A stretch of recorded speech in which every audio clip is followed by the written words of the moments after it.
Division match যখন খেলতেছিলাম তখন হইতেছে এই অপোনেন্টের সাথে খেলা পড়ে। অ্যান্ড এই অপোনেন্টের স্কোয়াডটা ভাই দেখতে একটু বেশিই সুন্দর, কারণ এর হইতেছে যতগুলা প্লেয়ার আছে সবগুলাই হচ্ছে শো টাইম, জাস্ট এর হইতেছে গোলকিপার বাদে বাকি সবগুলো হইতেছে শো টাইম। শো টাইম প্লেয়ারদের কার্ডের ডিজাইনটা একটু বেশি সুন্দর মনে হইতেছে আমার কাছে। সো এর বেঞ্চেও দেখতে পারবেন সবগুলাই হইতেছে শো টাইম, জাস্ট এর যে গোলকিপারটা আছে এইটা হইতেছে একটা ইপিক গোলকিপার। এর স্কোয়াডটা দেখতে যেমন সুন্দর, এর কিন্তু ভয়ঙ্কর দিকও আছে। এর যে অ্যাটাকিং এর প্লেয়ার গুলো আছে যেই কোনো স্কোয়াডে খায়া দেওয়ার মতন ক্ষমতা এরা রাখে। সো দেখা যাক ম্যাচের মধ্যে কি অবস্থা হয়। সো ম্যাচ শুরু হওয়ার পরে এখানে অপোনেন্ট সুন্দর এখানে অ্যাটাকিং খেলা ট্রাই করতেছিল এন্ড সে একটা অন টার্গেট শট নিতেও সক্ষম হয়, বাট এখানে আমার যে গোলকিপার সুন্দর একটা সেভ করে ফেলে।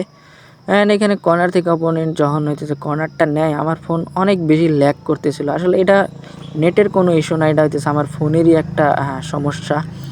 ইদানিং হইতেছে যখনই রেকর্ডার আমি অন করতেছি এই ল্যাগিংয়ের সম্মুখীন হইতেছে। সো আসলে কিছু করার নাই, এটা নিয়েই আমার চালায় যাইতে হবে আর কি, ভালো ডিভাইস যেই পর্যন্ত না কিনতে পারি আর কি। সো ইতোমধ্যে হইতেছে আবারও অপোনেন্ট এখানে কর্নার কিক পাওয়া যায় অ্যান্ড ট্যাকটিক্যালি একটা হইতেছে কর্নার সে নেয়। অ্যান্ড এই ফিনিশিং দেওয়ার পরে পুরা হয়ে যায়, মানে রাইট ব্যাক কাইল ওয়াকার যে এত সুন্দর একটা ফিনিশিং করে ফেলে। সো এই ফিনিশিংয়ের ফলে আমরা হইতেছে 2-0 গোলে ম্যাচের 14 মিনিটে পিছায়া পড়ি।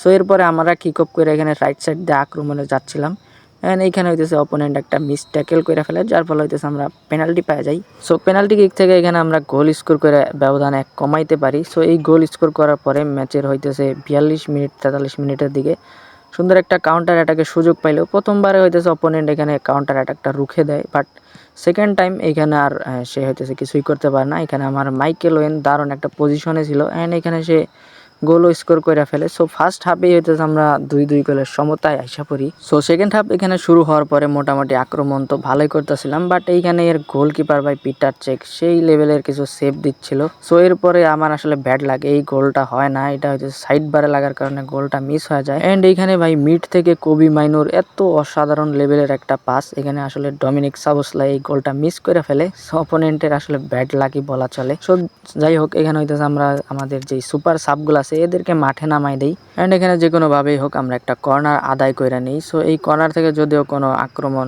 ভালো রকমের হয় নাই, মানে হেডে মানে আমার প্লেয়ার গোলই দিতে পারে না, এমন মনে হয় কর্নার থেকে গোল করা এত কঠিন হয়ে গেছে।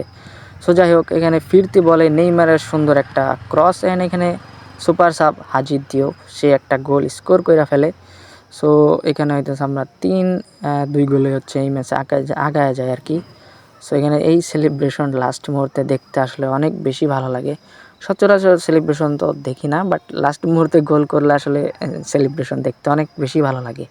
সো যাই হোক এই ম্যাচ হইতেছে আমরা 3-2 গোলে জিতা যাই। অ্যান্ড এই ম্যাচের যদি হইতেছে প্লেয়ারদের রেটিং দেখাই তাহলে হইতেছে অপোনেন্টের কাইল ওয়াকার 7.0 রেটিং অ্যান্ড আমার স্কোয়াডের হচ্ছে এমভিপি হয়েছে মাইকেল ওয়েন। অ্যান্ড নেট কিন্তু অনেক বেশি ভালো, বাট তারপরেও ম্যাচের মধ্যে অনেক জায়গায় ল্যাগ করছে, সেগুলো তো কাট করে দিছি। সো যাই হোক এই ম্যাচ এখানেই শেষ করতেছি, দেখা হবে পরবর্তী কোনো ম্যাচে। ততক্ষণের জন্য বাই বাই, ভালো থাকবেন সবাই, সুস্থ থাকবেন।